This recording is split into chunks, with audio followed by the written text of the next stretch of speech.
আবার বাংলা ইন্ডাস্ট্রিতে আর একটা নতুন হিরো জন্ম নিয়েছে। তা আমার মনে হয় যে আমি বলেছিলাম অনেক আগে থেকে যে রোহন দা আবার আপকামিং আমাদের সুপারস্টার বাংলা, এটা আমি বলতে পারি।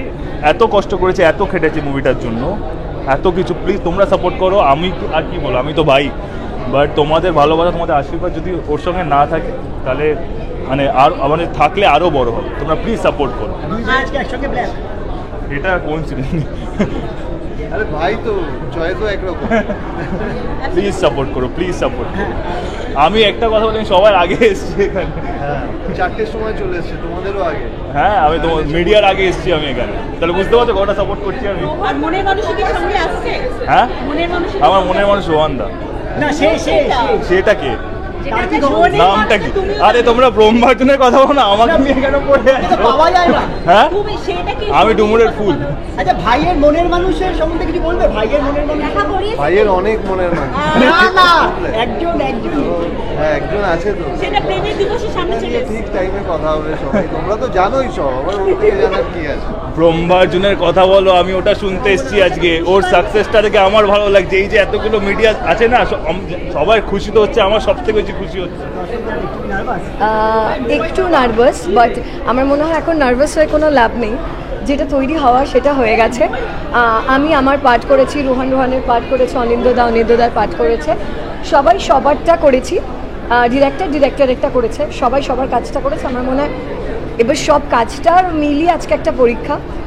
And I am nervous plus excited and I am very happy. হ্যাঁ, স্পেশালি বলাই যায়, আমি বুঝতে পারছিলাম না। এগুলো আমার যারা সঙ্গপঙ্গ আছে তারা মিলে এটা করেছে। And the entire credit goes to them. Subrata, Piku, Mousam, সবাই। So credit goes to them.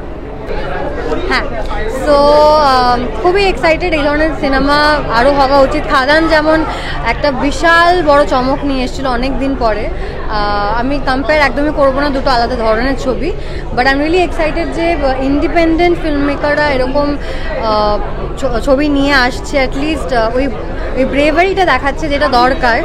এবং আমার 3জন খুব কাছের লোক এখানে কাজ করেছে। I am very happy for them. একটা অন্য মানে আমার খুব মনে হয় যেমন প্রত্যেকটা ইন্ডাস্ট্রিতেই কমার্শিয়ালের সাথে সাথে প্যারালাল সিনেমাও চলে, আমাদেরও একটা প্যারালাল সিনেমা শুরু হওয়া উচিত, যে শুধুমাত্র মানে ইন্ডিপেন্ডেন্ট ফিল্ম মেকাররাও যাতে ভালো ভালো ছবি তুলে আনতে পারে। So I am very happy for the same reason. এবার দেখা যাক, আজকে শুভ মুক্তি হলো এবং প্রত্যেকটা সিনেমা হলে দেখা যাবে। আশা করি লোকজন দেখবে এবং জানাবে কেমন লাগে। একদম খুবই ভালো লাগছে। আমি আগেও তোমাদের সাথে যখন দেখা হয়েছে তখন বলেছি আমি খুবই এক্সাইটেড। এবং আমার মনে হয় আমরা বন্ধুরা সবাই সবার পাশে দাঁড়ালে এরকমভাবেই বাংলা আরও অনেক ছবি পাবে। এবং best wishes to the whole team. আমি খুবই এক্সাইটেড ছবিটা দেখার জন্য। আমার মনে হয় তোমরাও সবাই ছবিটা দেখো। এরকম নতুন যত বাংলা ছবি বেরোবে সকলকে দেখার জন্য আমন্ত্রণ জানাবো এবং সকলে যেন এসে দেখে, সেইটুকুই চাই। খুব ভালো লেগেছে, মেকিংও খুব ভালো। কারণ আমাদের মুভির তো অনেকজনকে নিয়ে হয়, তো একজন আর শুধু হিরো হিরোইন নয়, পিছনেও অনেকজন থাকে, সব মিলিয়ে ফাটাফাটি। কিছুটা দেখলাম, বেশ ভালোই লাগলো। তো এরপরে পুরোটা দেখি কি চমক আসতে চলেছে।